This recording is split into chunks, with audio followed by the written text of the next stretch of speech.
মানি প্লান্টৰ সন্দৰ্ভত কেতিয়াও নৰিব এইসমূহ ভুল ভিক্ষাৰী হ'ব পাৰে আপুনি বাস্তুশাস্ত্ৰত এনে বহুতো পদ্ধতিৰ কথা উল্লেখ আছে যিয়ে ধন সম্পত্তি আকৰ্ষণ কৰে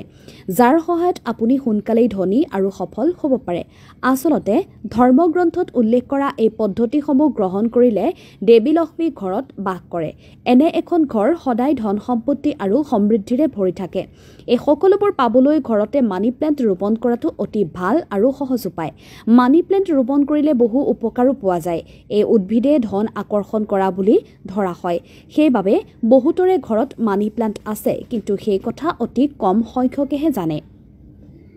মানি প্লান্টৰ বাস্তু টিপছ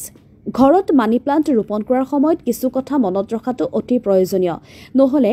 লাভৰ সলনি লোকচানৰ সৃষ্টি হ'ব পাৰে ধন সম্পত্তি বৃদ্ধিৰ পৰিৱৰ্তে কমি যাব পাৰে লগতে মা লক্ষ্মীৰ খং উঠি ঘৰৰ পৰা ওলাই যাব পাৰে ঘৰতে মানি প্লান্ট ৰোপণ কৰাৰ সময়ত কোনবোৰ ভুলৰ পৰা হাত সাৰিব লাগে জানো আহকচোন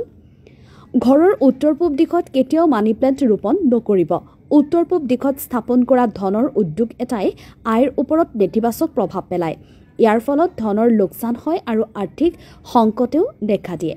বাস্তুশাস্ত্ৰৰ মতে এটা কথা মনত ৰাখিব যে মানি প্লান্টৰ লতাডাল সদায় ওপৰলৈ থাকিব লাগে ইয়াৰ বাবে কোনো কাঠ বা আন বস্তুৰ সহায়ত লতাডাল ওপৰলৈ ৰাখক তললৈ বেকা বা মাটিত পৰি থকা লতা গছ এটাই আগবাঢ়ি যোৱাত বাধা আনে এনে ক্ষেত্ৰত দৰিদ্ৰতাইহে আগুৰি ধৰে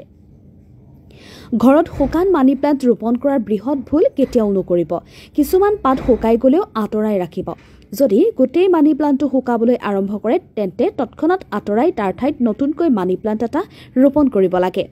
ঘৰৰ ভিতৰত মানি প্লান্ট ৰোপণ কৰাটো শুভ যদিও শৌচাগাৰৰ ওচৰত ৰোপণ নকৰিব আৰু ইয়াৰ চাৰিওফালে লেতেৰা আৱৰ্জনা থাকিব নালাগে ইয়াৰ বাবেও মাতৃ লক্ষ্মীৰ খং উঠে